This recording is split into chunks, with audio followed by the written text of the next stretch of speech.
spoilerCast, the show where we talk about movies and we don't care about spoiling them because it is the spoilerCast. And my name is Tobias, as always, and with me, as always, is my sister and trusty co-host Rebecca. Hello. Hello. And today is the third and final episode of our Lord of the Rings retrospective.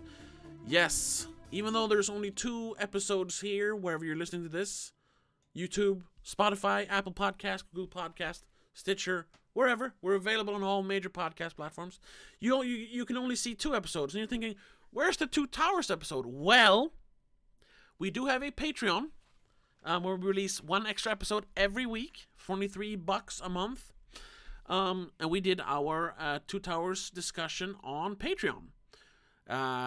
Mainly because, it was easier to time it with the upcoming Christmas season where we're doing Christmas movies, but also because I had some not very nice things to say about the Two Towers.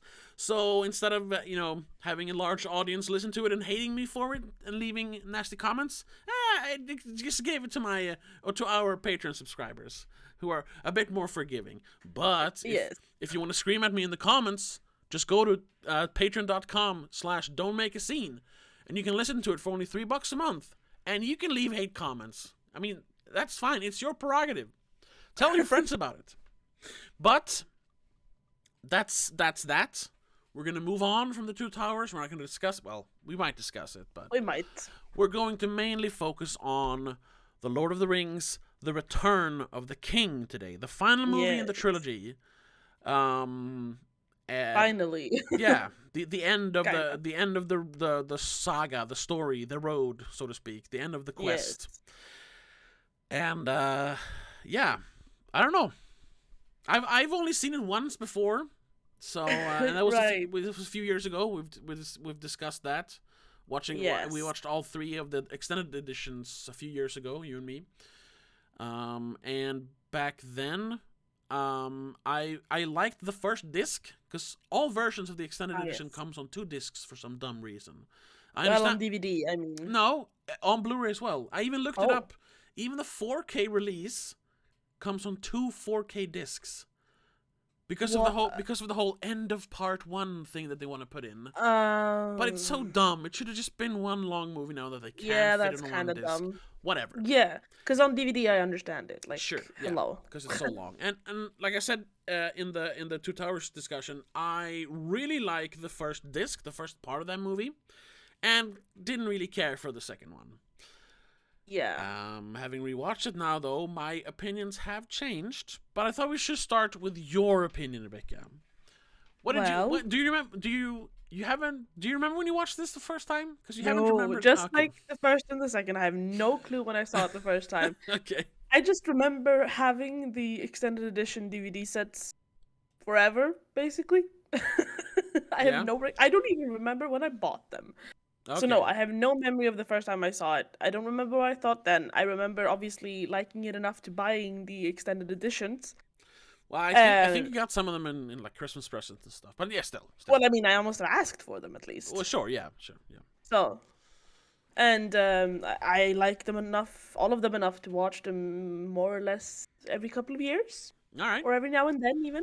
So rewatching it now with a more critical eye, what did you think? Yeah. The third one is...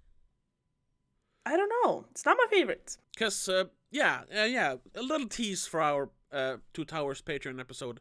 That is your favorite, right? Well, no. The second one is... the second one is my favorite. Yeah. It still is. It still is, okay. After watching the third one, it still is. Okay. I don't know. This one is... It's not as slow... The third one is not as slow as the first one, but it's still... kind of slow at points. Sure, yeah. At points. The second one still has the most amount of things happening, even though they're not very necessary if you're for the actual story. If you're watching this on YouTube, you might, have caught my subtle eyebrow raising at that comment, but whatever. Right, but I guess you still like it. I still like it. I don't hate it, but it's not my favorite. Okay, but I'm okay because this is like the most celebrated of the three. But yes, I'm just trying to gauge. Are you saying I still like it? It's not my favorite. I mean, what do you? Is it a good movie? Is what I'm. Well, yeah. Oh, sure. Okay. I suppose. Okay. Like, the more we've talked about all three of these movies, I'm kind of realizing that as movies, story-wise, they're not the best. No, they're flawed. Yeah. They're kind of slow. They're very long. Oh yes, and we only watched the theatrical versions even. So.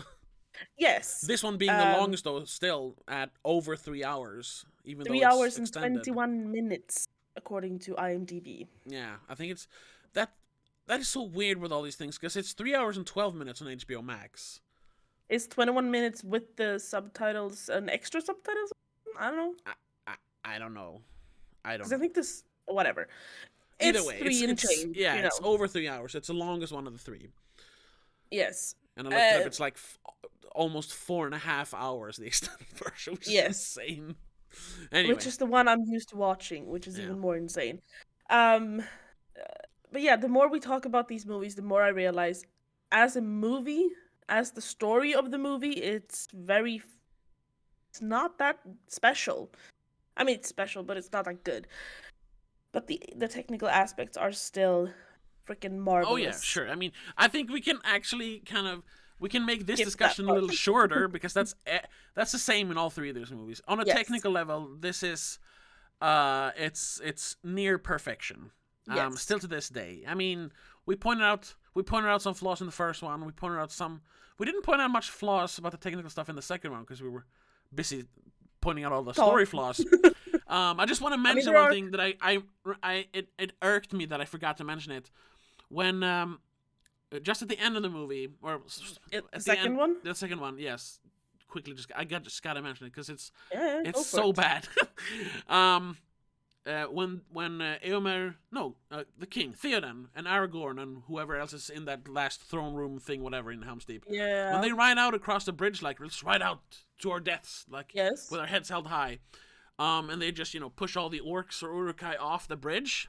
Yes. That is obviously, that is done with, real horses, but CGI Uruk-hai, because they can't trample real actors.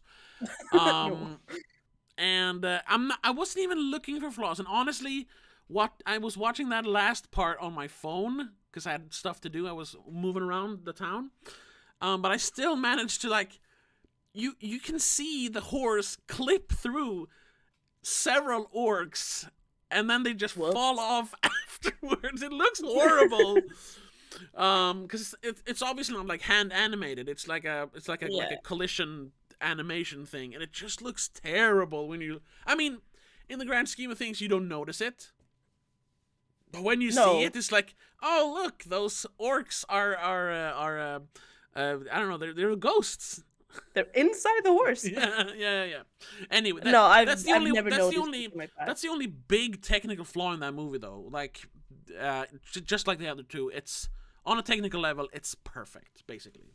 Yeah, I mean, for the third one, I have like a couple of times where things look too smooth, which is annoying. Like when Legolas is climbing the elephant.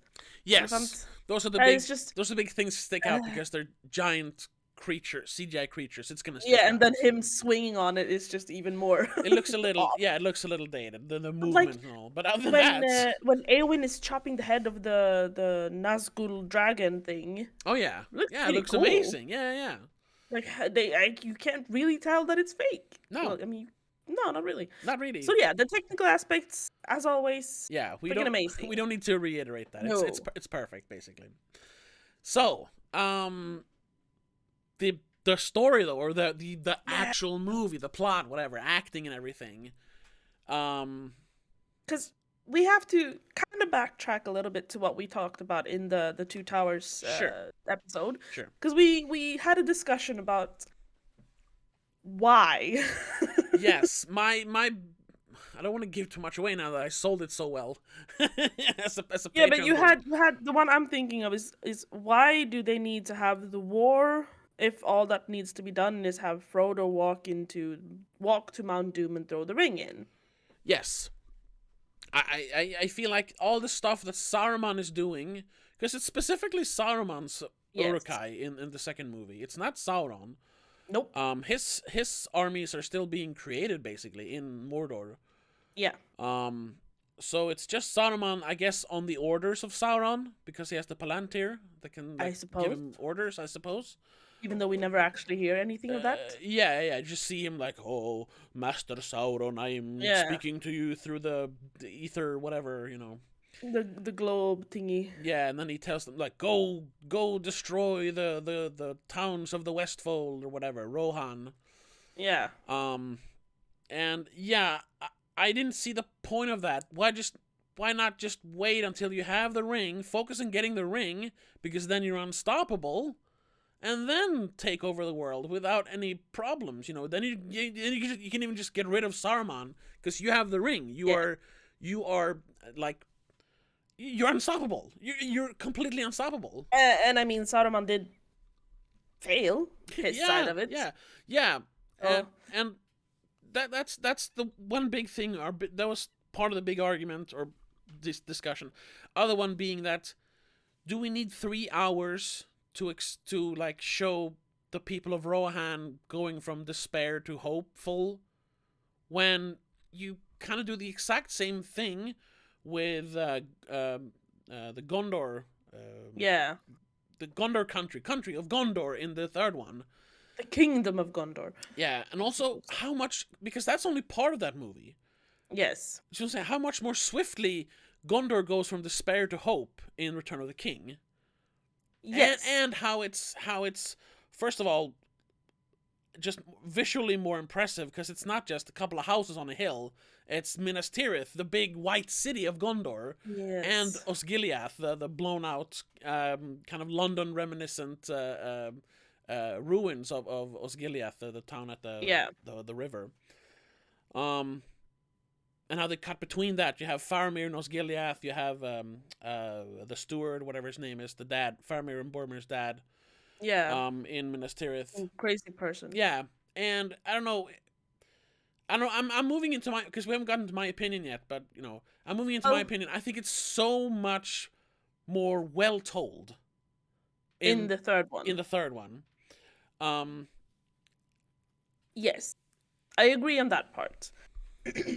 Because, like we mentioned, we have to mention the second episode. Yeah, sure. Yeah. Because the second movie is, the storyline in that movie is better off as a separate movie, basically. Well, the long storyline of that movie. Yeah. Which is the Rohan bit. Yeah, that's what we. In the third one, in the Return of the King, we finally get what we kind of wanted to have in the second movie, I suppose. Yeah, it was. We get the big war that is actually tied to the ring. Yeah, they're fighting against Sauron's forces. Yes. Not just stopping Saruman, because he's like being a little pissy baby and I want to destroy too.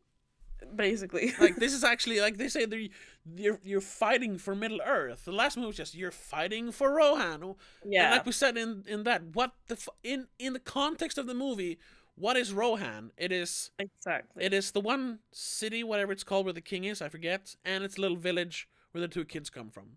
Basically, that's all we get to see. That's all we get. Yeah, I mean that's in context of the movie. That's it. Yeah, the rest are just empty fields.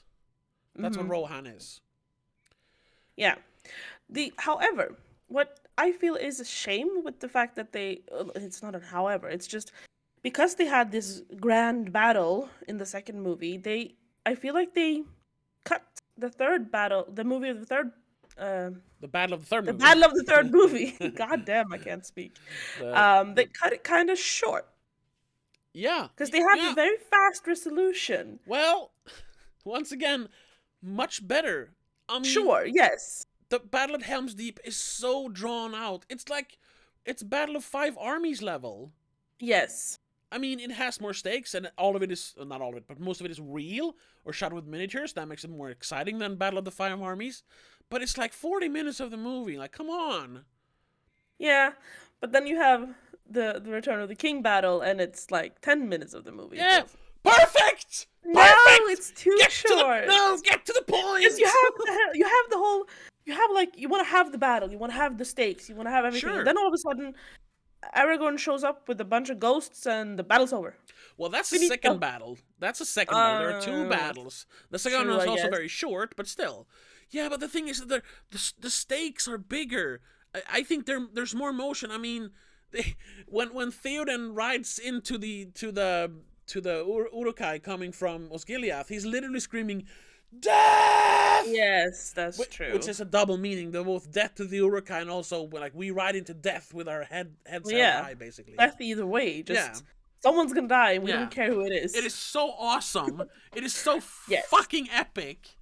And seeing them like all those horses, like obviously they didn't have like 6,000 horses, but I remember in the documentaries like they had like 200 fully suited up like warriors on horses just riding full force towards the Uruk-hai, and you can see it when they're filming it. There's like obviously like a motorcycle or a car driving, because you can see the camera skip around because it's uneven.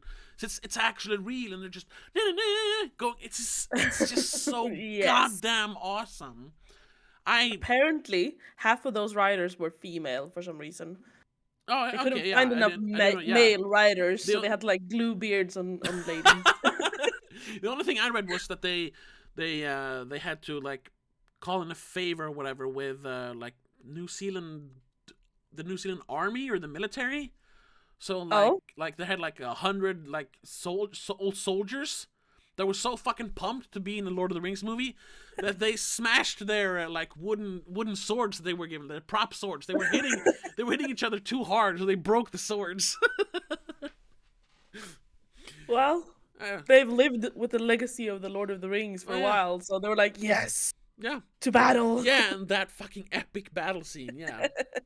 Yeah. The only thing that makes the Helm's Deep scene better is the fact that those, first of all, it take place at night in the rain. Oh yes. Which is always more like it's so cool. It's that's what makes the T-Rex scene in Jurassic Park so cool. Yes. It's raining. When you hear the water on the armor, it's just epic. Yeah. And you hear them start smacking their shields or like stomping their feet, and they're screaming, and the lightning flashes show that the 10,000 strong army. That's epic. But there's so much more kinetic energy in the battle. What is it? The Pelennor, the Fields of Pelennor? I think it is outside of Minas Tirith. I don't know all the names. I think it's the third, the whatever, Return of the King battle. Yeah, when the Oliphants show up, and then of course you have the Oliphants show up, because they're almost like, yes, we're driving them back, even though they're like 3 times our size, but then the Oliphants show up, and like, oh no, despair, but then they figure out a way to do it. It's, oh my god, okay. Before we continue, maybe I should just say what I think about the movie. Yes. Because I said I didn't really care for the second part of the movie when I saw it the first time, which was mostly all the battle stuff. And the resolution to Frodo and Sam's story. Watching this now, where there's not a clear like cut between the first and second half of the movie, and also it's an hour shorter. Yes. I gotta say, not only did I vastly prefer this over the Two Towers, obviously. I think this is better than Fellowship of the Ring, and I think it's like a genuinely amazing movie. Oh yeah, dude. Tears in the end, or at least choking up. Not really tears, but choking up, almost tears. Oh my god! By the end of them, several times during this movie. At which? I have to say, at which ending? Because there's like 3 endings in this movie. Not specifically the endings. And yes, I actually timed the endings. They are very bloated. I was like, it's not going to be that long. No, it's like 20 minutes of endings. Yeah, I know. Yeah. The first one is when Theoden screams death. That was like, oh my god. Sure. Because he's like, I'm sure I'm going to die, but I'm going to die like fighting until my very last breath. That is so awesome. That's one of the few very great battle what's it called? Speeches. Yeah, I don't remember the whole thing, but yeah, the death speech. Because that's the kind of stoicism that I love in my heroes. Yes. So that part, and then of course you bow to no one. Yes. Oh, sure. My God. My friends, you bow to no one. Yeah, because, I mean, without them, they would have never won the battle. The final battle at the gates of Mordor. Well, they wouldn't have They would have won a lot of them. Yeah. I They mean, did. All 4 of them did contribute a lot. yeah. Even Merry and Pippin. And then the ending where Bilbo and Frodo go on the elf ship to the shores of Valinor. It's sad. I mean, it's good for them because they get to live out their lives, the rest of their lives, without any like pain. It's good for them, which they both need because they're both very much in pain. But it's also sad. Sure. And I guess it's those 2 times, I suppose. Well, that was 3 times. What was the third one? Well, you said first when the death speech. Yeah. When you bow to no one, my friend. Right, sorry. And then, the shores of Valinor. Yeah, sure. Whatever. Valinor, yeah. Okay, Valinor. 3 times, yeah. See, I have... I agree, sure. Yeah. The speech is epic. Oh yeah, but that's just moments. There's okay. Well, we'll get to why it actually elicited emotions from me like the 2 others haven't. But okay, we'll get to that. Yeah, I just have one problem with the speech. Sure. Because it's too good almost. Because later on we have Aragorn's speech, which is not as good, and we have the speech, the words he's using are fine, they're good, but they must have filmed that a few times and cut it together because sometimes he sounds like a Muppet. And sometimes he sounds like a king. His voice goes very high sometimes. Yes. I know. I think it's just his voice, yeah. But it's obviously several takes, yes. And it's just like, why did you choose those takes? It's... Maybe they didn't have any better takes. I don't know. It just ruins it for me so much. Until he says, for Frodo. For Frodo. And then he just runs into the horde of Uruk-hai. It's so cool. Yes. I think the sound. What the fuck, dude? The Theoden speech, I think they're both equally good, but I prefer the Theoden speech because it's more to my style, Yes. The Aragorn speech is very like hopeful and happy almost. Sure. But it's and I think they're both good. I gotta say it's a little like a diminishing though to have 2 epic speeches in your movie. Yeah, that too. That kind of became a thing after that. You had like before this you had Gladiator, you have the your actions will echo in eternity speech, and there's, I don't remember, but there's some speech similar to that in like Troy. There's of course not really like one speech, but there were a bunch of epic lines like that in 300. It became a thing. You gotta have an epic speech scene, and this one has that, and it was kind of the trendsetter, but it had 2, and it's just like okay. But still, I like them both. Yeah, sure. I mean, they're not bad. It's just the Muppet voice really ruins Aragorn's speech for me. Yeah, I noticed it, but I moved past it. Yeah. Also, I feel like death is a more heroic way of like, fuck it, we're going into this, death and all. Yeah, sure. While for Frodo, it's like, well, he's kind of saying the same thing. Like I'm giving my life for Frodo, for the ring, sure. or for the Brotherhood of the Ring, Fellowship of the Ring. Sorry. Yeah. And I mean, if the end of men will come, but it's not today, so fight. Yeah. Like, yeah, sure, it's nice, but no, I really like it. I really like it. We didn't get a cool speech like that in the Helm's Deep battle. Not really. No, that's more just stand fast. Just stand fast, and then someone accidentally shoots an arrow, and then the fight starts. Yeah. You don't really have time for a fancy speech then, because someone just fucked it up. An old man, specifically. Yeah. Oh, yeah.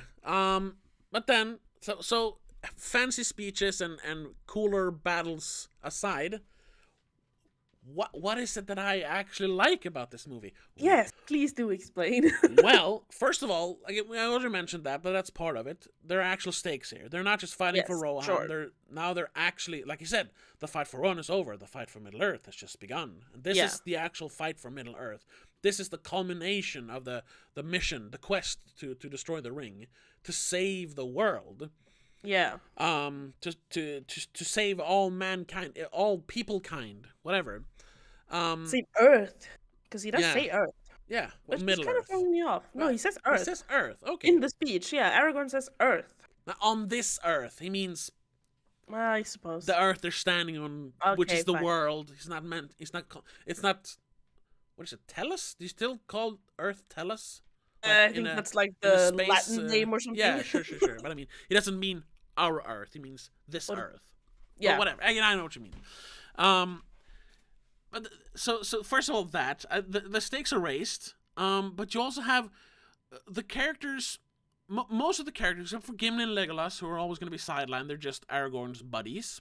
Yeah. But all the characters have more agency. They have more things to do. They're all actually part of the story, and their stories, I don't know, they connect better since it's all tied to, the same battle, the same end goal. The same end goal. Yeah, unlike in the first or in the second movie. Of course, Pippin, since he touched the Palantir and Sauron saw him, he has knowledge that no one else has. Yes. So he has to go with Aragorn to Minas Tirith. Then you have more interaction between them before they of course split up. They have more to do with each other. Otherwise, they're kind of like one character in the second movie and in the first movie. They're just Merry and Pippin, but here they're Merry and they're Pippin, and they both have different things to do. Definitely separated. I mean, one of them's out in the battlefield, the other one is an advisor, and whatever he's doing, really, technically he becomes like a entertainer for a while. Yeah, I mean, he's also being kept safe because Sauron saw him and suspects him to have the ring. Yeah. So Gandalf needs to keep an eye on him. Yeah, and he becomes they both kind of he kind of represents hope in Minas Tirith. Which is at that point a very hopeless place. Yeah. That we fell in love in. Ha ha ha. Ha ha ha. The Rihanna song. Yeah. Whatever. Okay. Didn't work though. No, that was dumb joke. I just got the lyrics in my head, so I had to say it. Anyway, but then Merry also kind of represents hope, but in a way that people out on the battlefield. Yeah, we're I don't know how to say it. How would you say it in Swedish? I'm not sure. That doesn't help. So it's the kind of thing where because he's being berated because he's so small. And whoever it is Éomer, Karl Urban's character is like, ha, you're just gonna be in the way, kid, basically, yeah. But he and then Éowyn, who now you say that, I gotta say once again, she has a lot more to do in this movie. If there's any movie where you should have a female hero or an ideal to look up to, it's this one. She's actually in the battle. Yes. And I mean, she specifically points out the fact that she is no man. Yeah, not just that. I mean, there's a correlation there between Merry being berated for being too small and her being berated because she's a woman. And she says to Éomer or whatever, Karl Urban, he is he has every right to fight for what he loves. For what he loves. It's the same reason why you fight. Why shouldn't he be allowed to fight? What does it matter if he doesn't help much? It's still his right. What does it matter if he's half your height? He can still kick people in the knees. Yeah, well, I mean, even if he dies 2 seconds into the battle, he still fought for what he believed in. He fought for hope. He fought for liberation. It doesn't matter how much he helps, or as long as he doesn't kill his fellow. Yeah, as long as he's not a hindrance. But he isn't, and it's kind of mirrored in and if you want to have a small feminist commentary on it, it's the same thing for he's the male avatar for feminism in the movie, but it's and then you have Éowyn kind of strengthening that part. So my comment about the second movie about her being a hero to look up to because she's the first female somewhat main character is mainly because I saw these movies as one when I saw them before. Sure, so she's first introduced in the second one. Yes, so that's where that's where it begins. And again, I do like that Rohan story as a separate story. Don't Sure. see the point of it being in the Lord of the Rings trilogy, but it's No. a nice separate story. Or at least it could have been like cut in half. Yeah. Like honestly, watching them, I don't know if there's any lot of fan edits of the Lord of the Rings. I know there's fan edits of The Hobbit. I'm working on my own. There's probably someone who's tried to cut them all together somehow. Yeah, even though I mean because they're technically one book, but I mean honestly, you could more or less cut most of the Rohan stuff out of the Two Towers. Like I mean, imagine if you went from Gandalf and Aragorn and Gimli and Legolas showing up at whatever can you look up what the town is called where the king Rohan is town where Theoden lives when he is still under the influence of Grima. And he says, "You have no power here," and then he throws off his whatever it's called, his mantle. Yeah. And like he pushes Saruman out of Theoden, and he becomes his younger self again. He's not poisoned anymore. His mind is not poisoned. Imagine like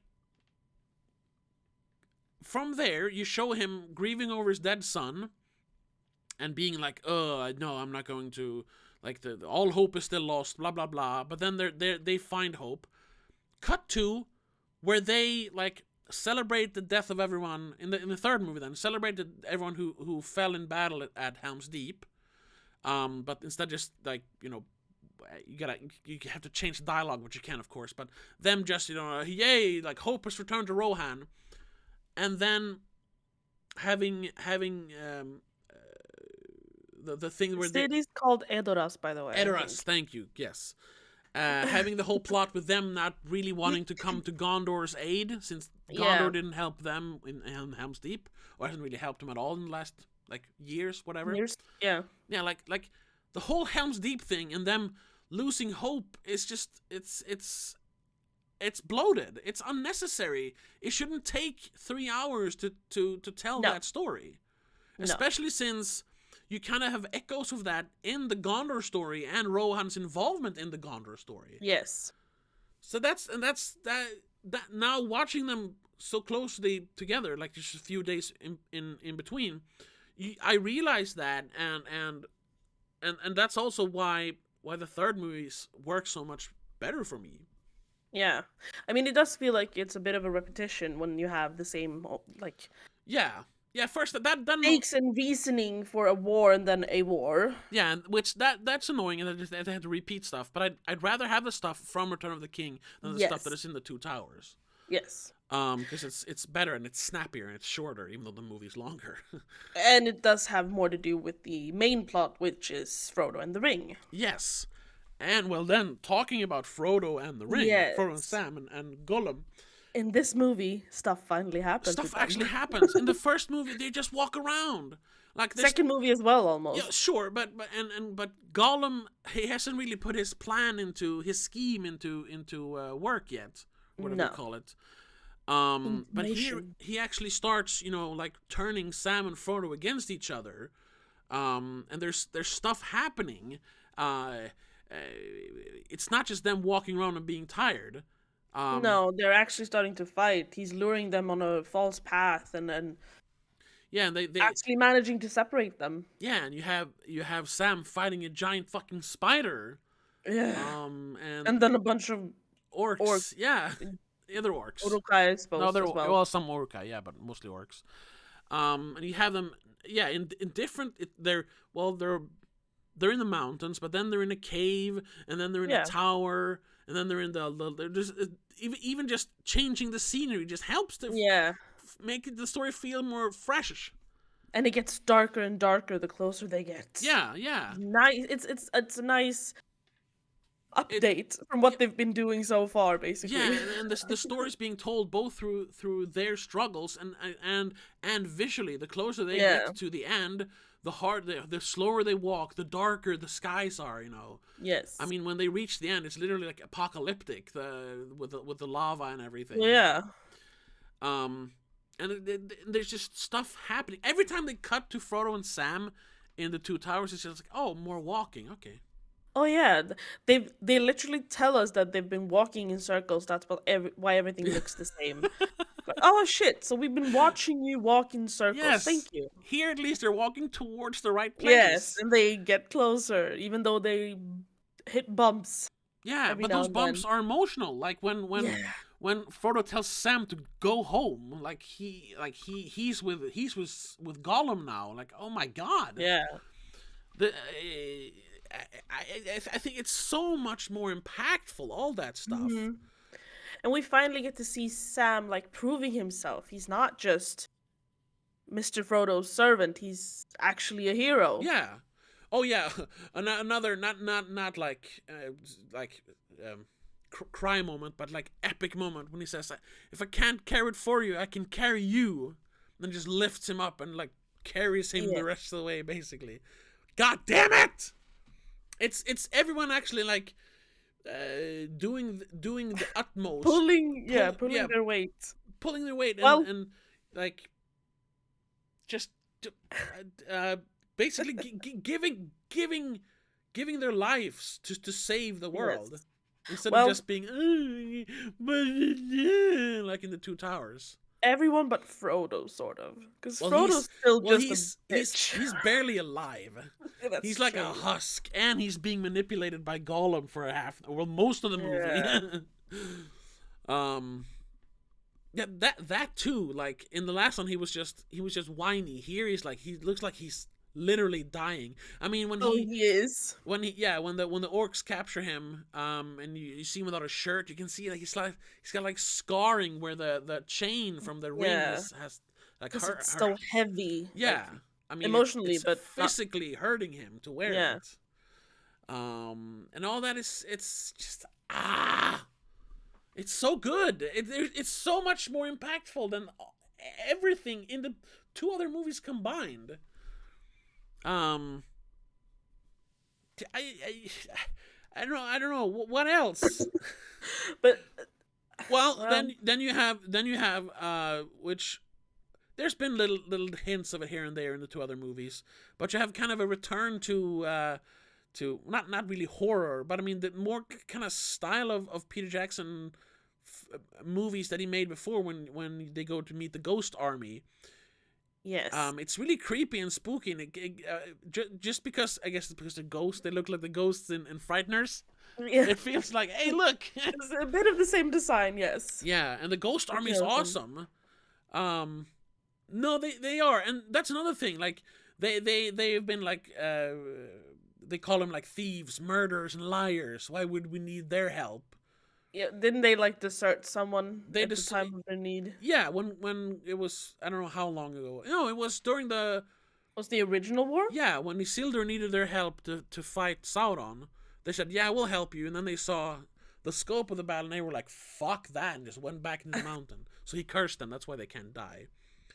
But that's like another one. Like, they decided to just like, well, that if there's any time to actually step in, this is it.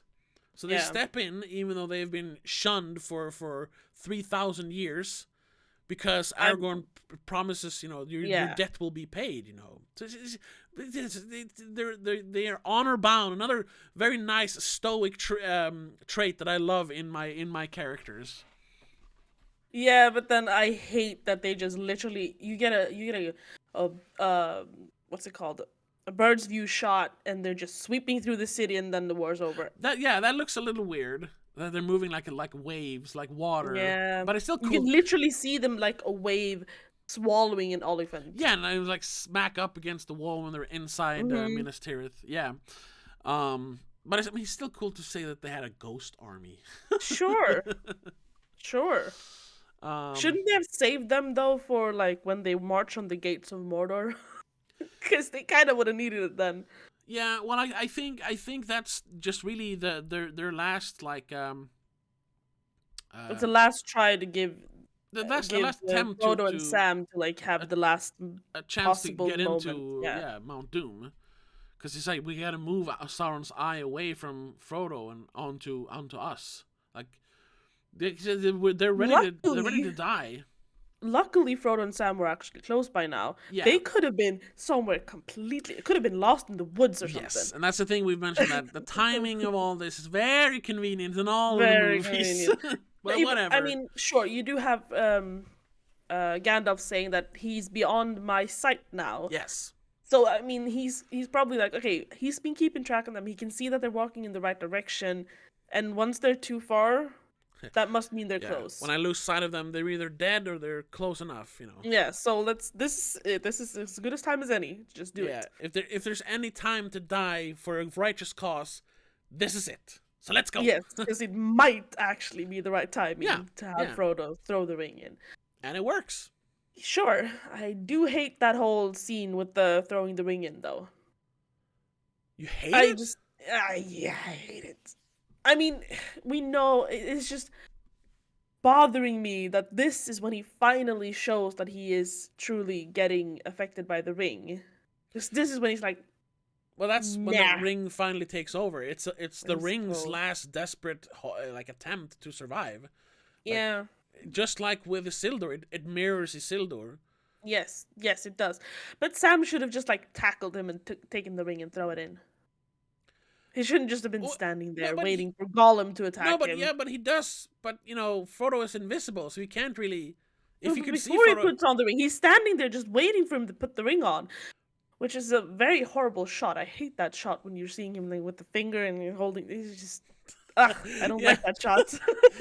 It kind of looks like the international symbol for sex. Yes, I don't like that. They could have directed that differently. I know. No, I like that too. I like mostly everything about this movie.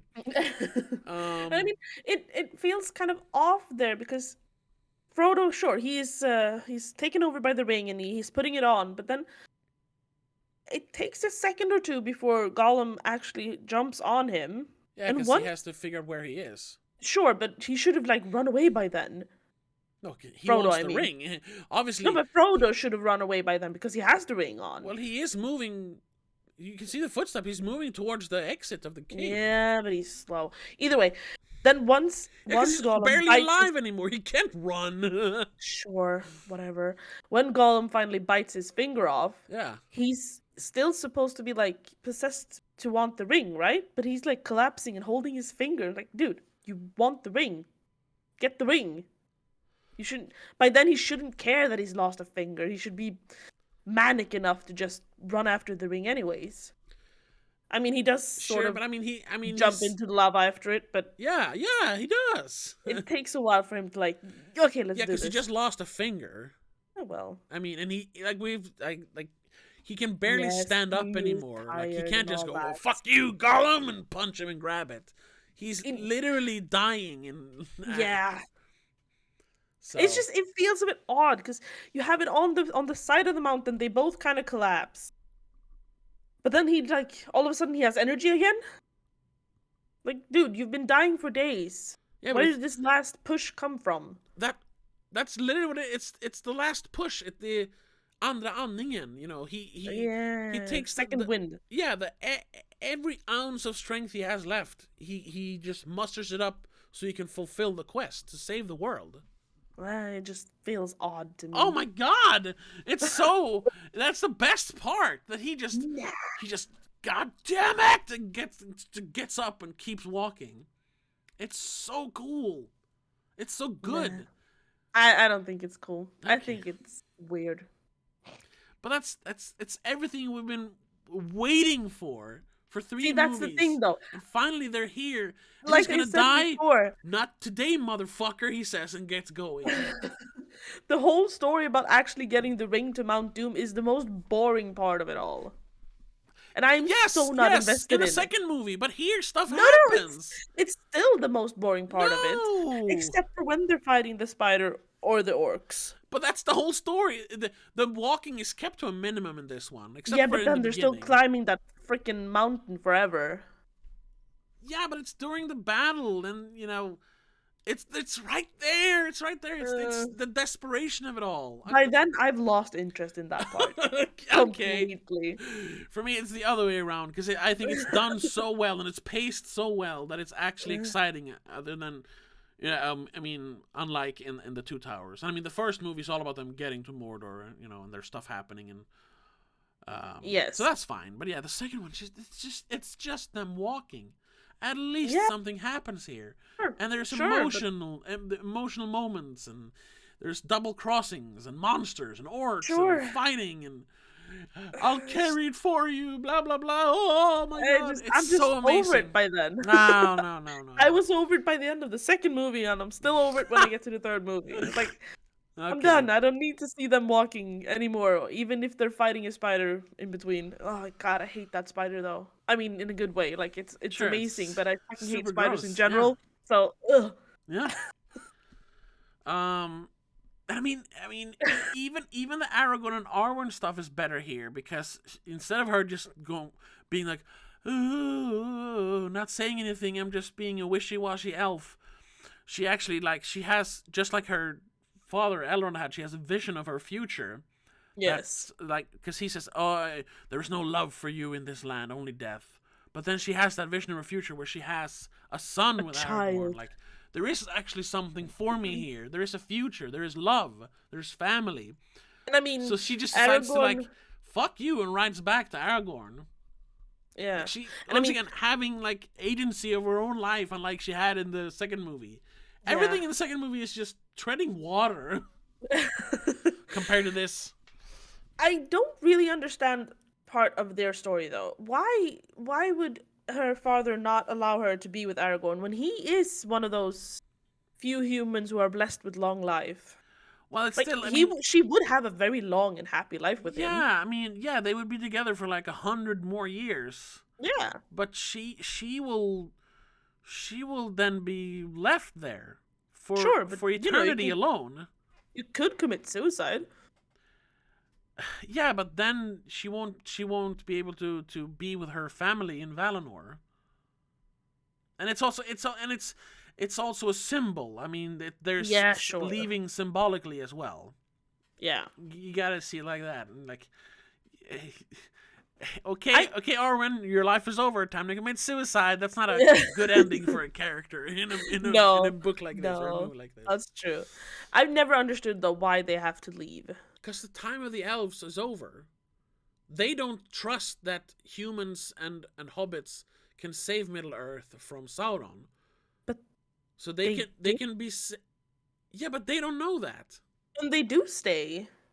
Well, some of them. Some of them, but then after 4 years, they do leave us. Some of them, at least, leave again. Yeah, that's when the last ship sails with Elrond and Galadriel and whoever that guy in the middle is. That's supposed to be Thranduil. I don't know. Is it her king from the first movie? I'm not sure. I think so. Yeah. That's supposed to be. I don't know. I don't know whoever that is. It's Galadriel's guy. Whatever. Yeah. her boyfriend. Mm-hmm. Husband. King. I don't know. They mentioned, they saved room on the last ship for Bilbo. And Frodo. Well, yeah, that's what they saved for Bilbo. That's why they're going that's originally. True. Cause that's I know from stuff I've read and watched on YouTube, Tolkien had plans on a sequel, at least one book, a sequel to The Lord of the Rings, that took place 200 years later. So it's sometime after Aragorn has died, and I think even Aragorn's son is dead or dying, but he has also been a good king. And it's been 200. It's 200 years later, so it's been 200 years of peace. Yeah. But it's been the age of man. The dwarves they retreated back into the mountains. The elves left. You have hobbits, but I mean they're in the Shire. They don't leave really, other than Bilbo, but he's not there anymore.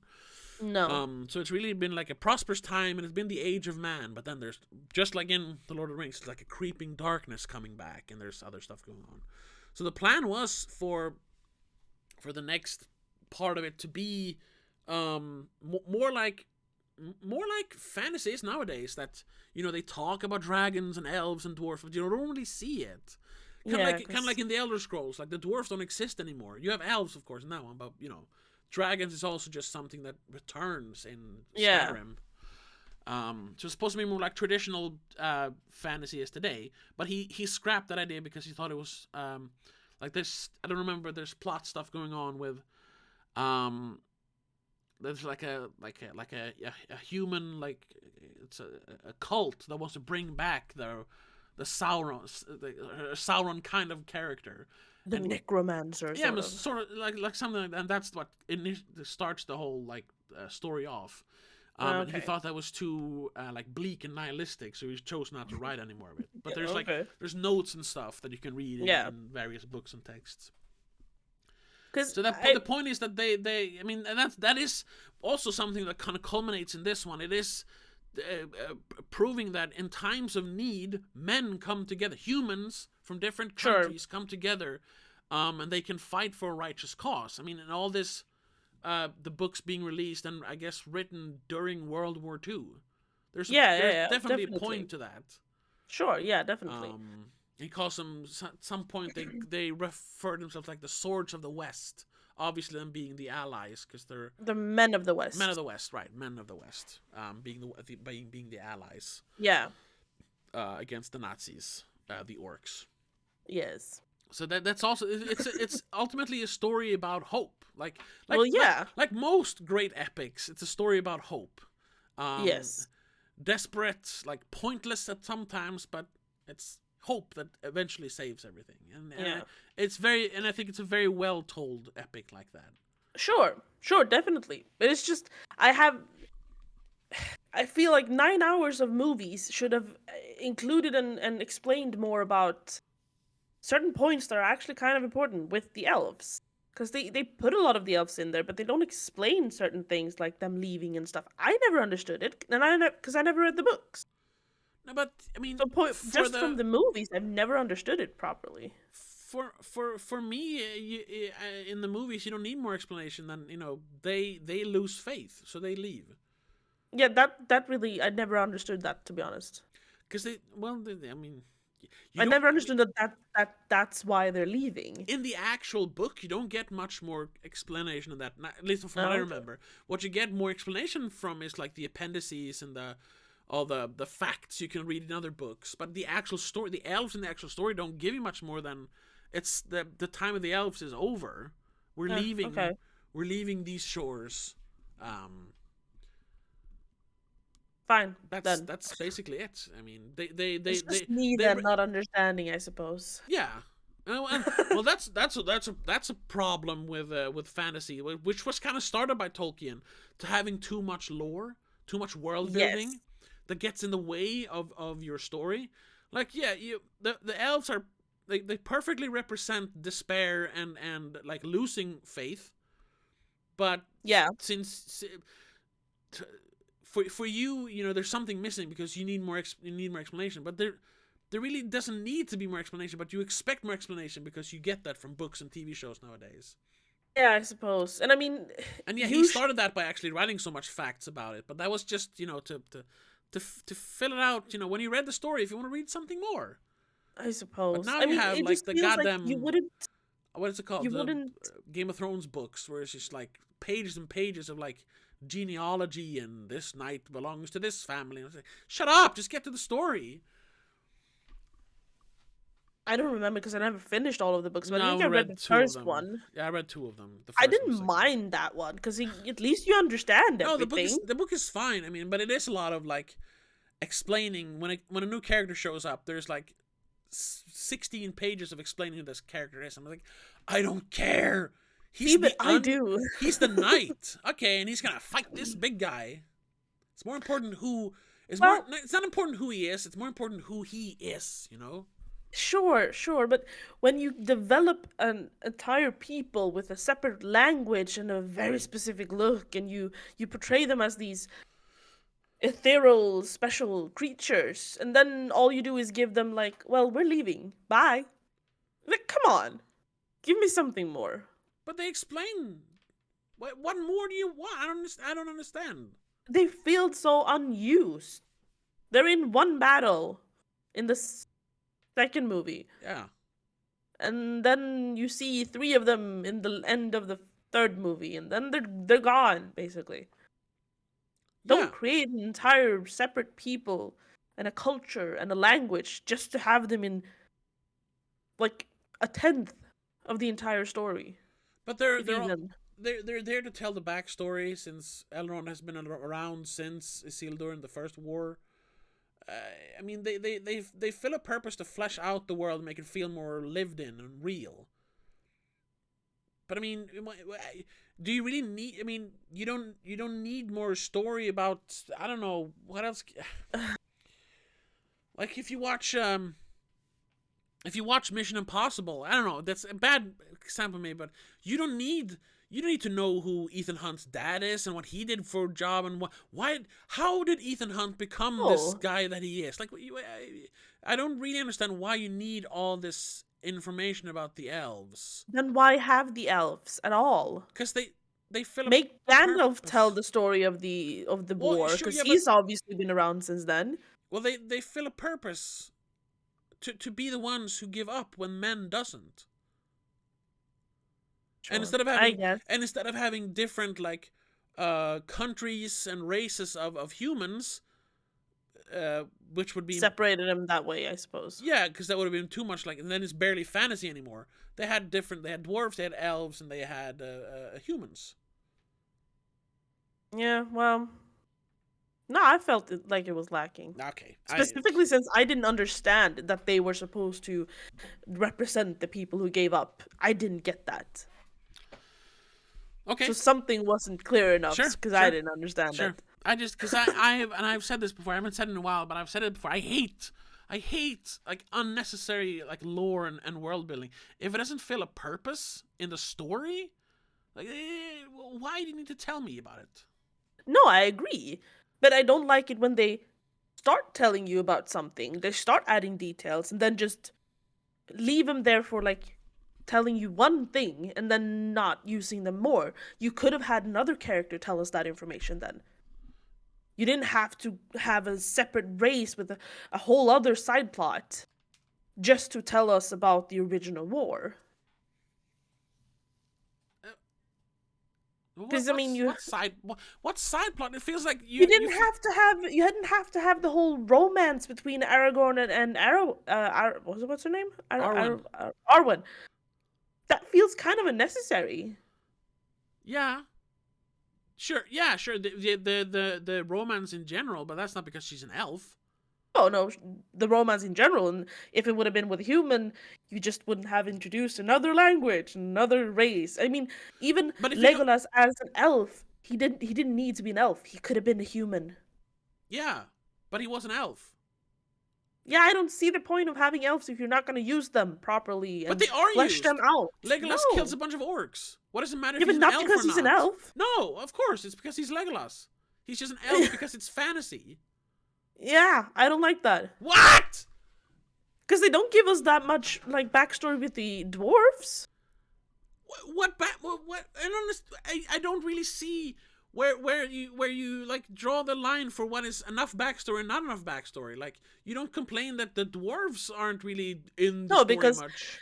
They don't have anything to do with the story. You only have one dwarf and one like backstory thing where they walk through the mines in the first movie. Yeah. That's it. What? You don't have much more with the elves either. What is the difference? Yes, you do. No. You have a bunch more elves present in the first for the first part, and then you have them being in the war in the second movie, and you have the whole story of them leaving for the shores of whatever we called it. Yeah, but that's just a way to say that they don't trust humans to save the world, so they leave. They're Switzerland. They're Sweden. You know? Sure, but I don't like it. We can argue this back and forth. It's not gonna go anywhere because I genuinely don't get it. What your problem is with the elves? Is it that he created a language for them, and he's like, why spend that much time on characters that's not that impactful? Partly, yes. Because he was a language professor. He created a language for for the dwarves as well. I mean, he created black. There's an entire, not like a complete language, but there is like enough so you can like have conversations in dwarvish, elvish, black speak. I think there's enough almost for like the Ent language. Like it's but we don't hear enough of that language to even care about it. I didn't even know there was a separate language for the dwarves. They have the rune language. I thought that was Elvish. No, not because when they open the door, they say, "What's the language for friend in Elvish?" So I just thought that was Elvish. Maybe it's just the way they write it then, but they have like because they have those square runes. That's not how elves write things. No, but that could just be a font. I don't know. Hold on, I'm pretty sure there's a dwarven language, right? I have no clue because that's not mentioned in the movies. Dwarf language, the Lord of the Rings. Hold on, it's just so I'm not speaking out of my ass here. See, because yeah, that is right. One of the things. Khusdul was the language of the dwarves, written in the 50-letter Sirth script. Runes. That's the runes that they used, all the square runes. Okay, so we've seen the writing of it, but they don't point out that that's a separate language. They don't have half the movie spoken in it. Not half the movie, but you know. Let's see if this is on the fucking. It's the Lord of the Rings wiki, so it's all nerd shit. Is it the one wiki to rule them all? Yeah, it's called that. Yeah, exactly. It's not the only thing we actually get where Tolkien has spoken about it is Khusdul sounds much like Hebrew, and indeed Tolkien noted that both Jews and his dwarves were once natives and aliens in their habitations. Yeah, they're okay. Speaking the language of the country, but with an accent due to their own private tongue. Another reason Hebrew was chosen as a basis for Khusdul is that it's unlike any of the European languages and thus sufficiently alien to the Western ears. So, and to Dwarven speech was from Elvish language. Blah, blah, blah, blah. See, with the elves, we know there's a separate language without having to read up on it online or in other books or like do research. We already know all this for the elves. Sure. But it's like we give you 40% of what the elves are and then just leave the rest hanging. While the dwarves are not developed enough for me to have questions about them. Okay. Do you understand why now? Sure. But since I wish there was even less about all the characters or all the races of the characters. You know what? That would have helped in general. Yeah, the characters are important to me. I don't care about if Legolas is an elf or if Gimli is a dwarf. They just happen to be that because that's fantasy. Sure. So either way could have done it for me. Like, or no, less would have been better. But what is in the movie doesn't bother me. That it's not enough. No, I don't care. Okay. They fill a purpose, and that's it. Oh, okay, fine. I do have one more thing that confuses me. Sure. Why does Gandalf leave at the end with the boat? Well, that's because, I don't know how that works since he's technically a god. But he does mention in the Two Towers that he has come back to finish his quest. I guess after that, they'll call him back to... He does become Gandalf White, and he's only allowed to come back to finish his quest, I suppose. Yeah, it's just he got like an extension on his life to finish the quest to destroy. Kind of like Frodo. Yeah, and then he kind of has to leave as well. But also, because didn't Frodo technically die when he was stabbed with the Morgul blade, and he's just allowed to stick around until the quest is finished? He doesn't die, but it's never gonna fully heal. He's always gonna feel that pain and feel that his life being kind of drained from. He's never gonna live a full life again.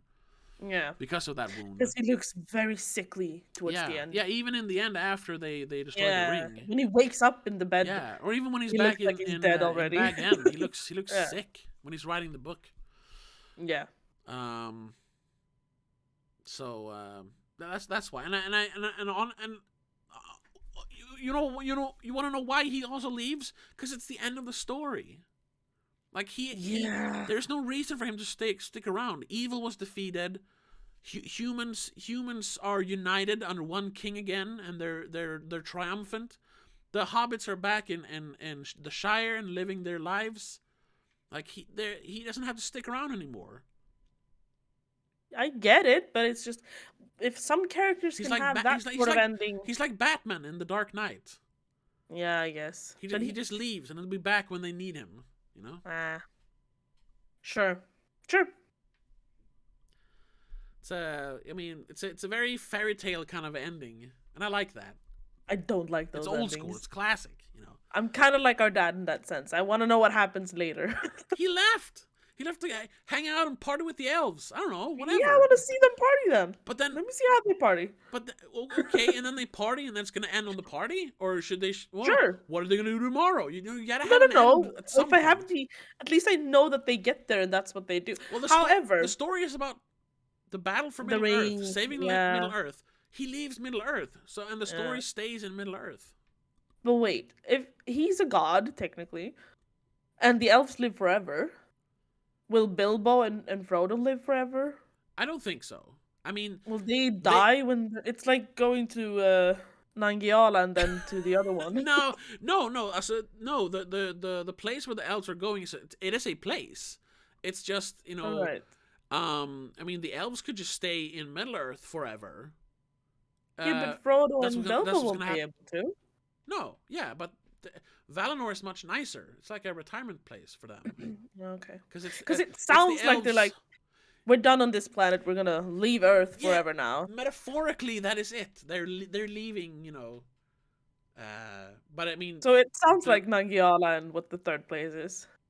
No, they're not dying, but they're. I'm just saying it sounds like it. I'm not saying it is. No. Yeah, but that's what? No. I don't understand. It does. Do you think they go there to die? I mean, they go there because the age of elves is over. It's over. What do you mean by over if they're gonna live somewhere else? Because darkness is rising. Their time in Middle Earth is over. They're not going to become slaves under Sauron, so they'd rather leave. Then why didn't they just live at the other place forever to begin with, if that's much better? I don't know. Does that matter? Yes. But then it leaves me with questions. But then there's going to be then the book is going to be 16 million pages long if they're going to explain everything. Or you know what? Start with one of those things. I'm not sure that explains it all, but read the Silmarillion. They might tell you why the elves are in Middle Earth. Yeah. I tried reading that. I didn't understand a thing. Then it's not Tolkien's fault. It's your fault for being lazy. Sure. And it's probably my fault for being stupid, but goddamn. Even stupid people should be able to watch a movie. Well, yeah. Well... yeah, but a movie shouldn't pander to stupid people. No, I didn't say you should pander to them, but nudge them in the right direction at least. They did. They told you we're going to the shores of Valinor. What's over there? What is the matter? I'm curious. Oh my God. Well, then you read the other books and you find out. Yikes. They can't tell you that in the movie. Imagine if they started telling you, here's how it all started when the elves came to Middle Earth. You know what? That would be fucking interesting, actually. No. That's so boring. I think so. That's like reading a textbook in your history class. That's not fun. You want to hear about them fighting orcs and saving the world. Well, that's a difference of interest, I suppose, because I find that interesting. Yeah, but in a story. Yes, in a story. No, that's supplemental. That's why it's called appendix. After the book, you can read all that stuff. Get in the story. You mentioned before, I don't remember when, that there was talk about doing a TV show about Lord of the Rings. Yes, Amazon. I heard a long time. Maybe they've scrapped it now, but for a while they talked about making an Amazon like Middle Earth show. It was supposed to take place either a long time before the Rings movies or a long time after. I'm not sure. Amazon Lord of the Rings show. Because the more we talk about it, the more I'm interested in a show where we might get more information. But then it's just gonna be like, then it's just gonna be It's gonna be a documentary about fake stuff. Like, what's the point? That's Why would you want to find out stuff about things that aren't real if it doesn't like if there's no like emotional like highs and lows and stakes and like because someone spent days and even years probably on creating it. Of course it's interesting to find out what they built. No one builds a country and a language without having more behind it when you write a book. Of course, no. That's the only reason you create it for, to make your characters feel more believable. It should it's all in service. It should be. It's not always, but it should be in service of the story. In this case, it doesn't feel like it because everything that is in the story is in the service of the story. Yeah. Well, we know that's not true. Huh? Because you have the whole Helm's Deep and well, you know, I mean lore and background stuff. Yes, that's just him liking battles, whatever. That's a problem, sure. But I mean, that's why he doesn't explain where the elves were before they came to Middle Earth, and why they're leaving. They're leaving because the time of the elves is over. We give up, even though we don't have faith in humans. Yet they still stay and fight, and elves actually leave. You know what? I give up too. I don't see what the problem is. And I don't see how you don't see what the problem is. So let's agree to disagree here. Because we can go on forever with this. The problem is, I was never that nerd who was like, oh, I need to find out more. But I still am. Yeah, but because it... Jesus. See, you're getting too upset here. No, I'm not upset. I've been talking too much and kind of loudly. I think it's to read pages and pages and pages. That's kind of why I don't like Silmarillion, because there's no stakes to Silmarillion. It's literally just Genesis, like in the Bible. Like, it's not interesting. The Bible is actually quite interesting if you disregard the whole Christianity bit that came after. Yeah, some of the stories, but the Bible as a whole is boring, because it's just a bunch of he did this and then they did that and they built this thing. Okay, so again, let's agree to disagree, because we do not see the same thing. No, here. No, and that's the thing. I always a barrier, I guess, between me and like nerd stuff. Like everyone just buying all the supplemental stuff to like when we played like tabletop role playing games, like caring about like that's a different thing. But like caring about stats and like what specific armor they should. Like, who the fuck cares? We gotta save the princess from the demon. What does it matter what sword I'm using? It's a sword. It's made of steel. Because it can cut through demons. Okay, so maybe it's a magical sword so it can cut through demons. And that's enough. What's important is the emotional core of the story, not that fucking fluff around it. Whatever. The Lord of the Rings. Yes. Return of the King. Yes. It is a worthy ending. Yes, definitely. It's an amazing ending. It's the best of the trilogy. It's the pinnacle of fantasy filmmaking. I don't know if it deserved 11 Oscars, but nah. Well, most of them are technical Oscars, so yeah. Sure. Was it the best movie of 2003? Maybe not. But sure, given it was a nomination for sure. I would not have given it like the best picture. Maybe no, that's a little because it's a little too silly for that. But like visual effects, sound mixing, music, original all song and all score, that stuff, makeup, yes. Costume design. Oh my god, yes. But I mean, okay, it didn't have great competition. The other movies nominated for Best Picture was Seabiscuit, Master and Commander, Mystic River, and Lost in Translation. I've never seen Seabiscuit. Master and Commander is a fucking amazing movie. But I don't know. And I would say that's... No, it's not better than Lord of the Rings. The Lord of the Rings it's on such an epic scale. So, honestly, Lost Translation, isn't that? Yeah, it's the Bill Murray one. Yeah, with I haven't seen it in such a long time. Scarlett Johansson. Scarlett Johansson, thank you. It's a good movie.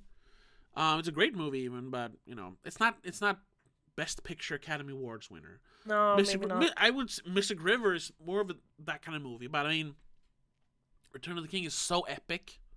It is so emotional that I can see why it won. One of 3. I can understand that people are like, okay, it needs to win now. Honestly, like, it wasn't even nominated, but this was the year that Pirates of the Caribbean, Curse of the Black Pearl, was nominated for stuff.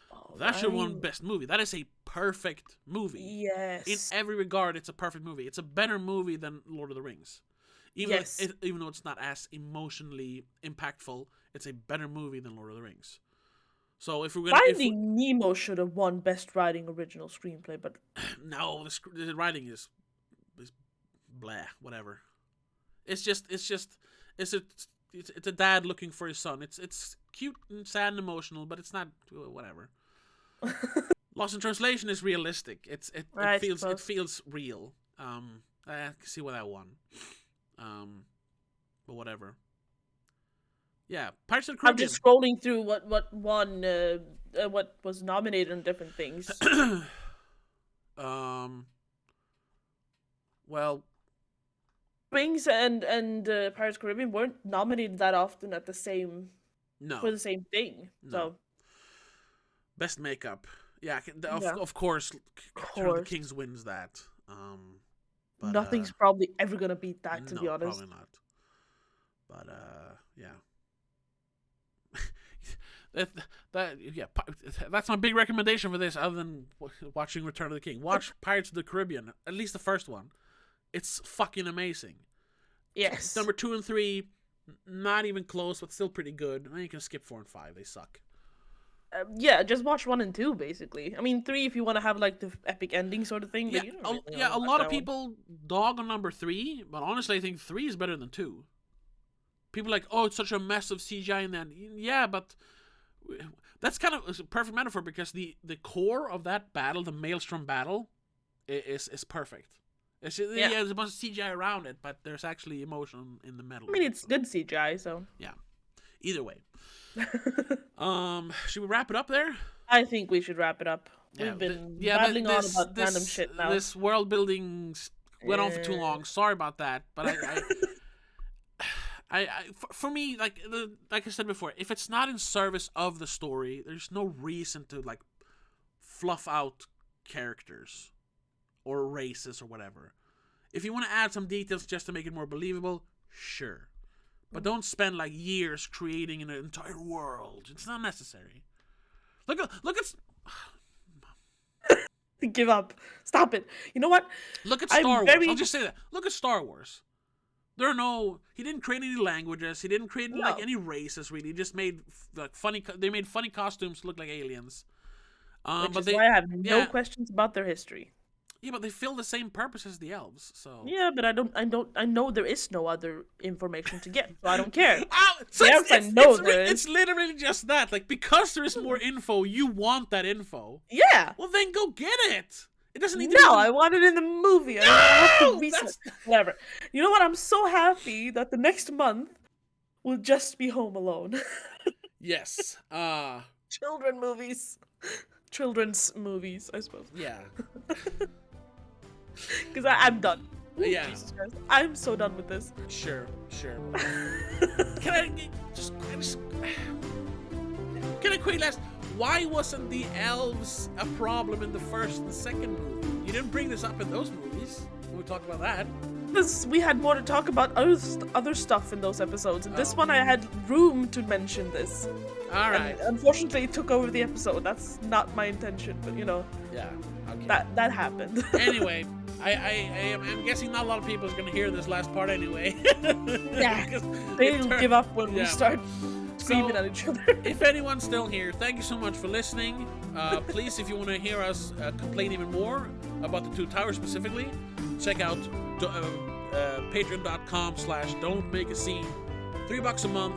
You get an extra episode, you get commentary tracks, you get early access to my other podcast, Madness and the Method, and you support us in our podcast endeavors. Even if you don't want to do that, just check us out on all the platforms. Spotify, YouTube, Apple Podcast, Google Podcast, whatever. But yeah, we'll see you in the next episode. Check us out next month. Oh, specifically next month, yeah, because then all the Patreon episodes are going to be free. Not all Patreon episodes, but the Patreon episodes of December 2021 will be free and will remain free for forever. On Patreon, though. Yes, because we're going through all 6 Home Alone movies. So in order to be able to do all 6 in just 4 weeks, we put some of them on Patreon, and then as a Christmas present, you get those for free. So, and you can only listen to them on Patreon though; they're not going to be on YouTube or any other platform. So check them out on Patreon, and look at all the other stuff that's there.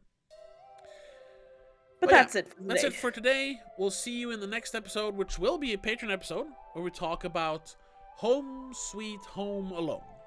Yes. But until then, have a good one. Bye. Bye.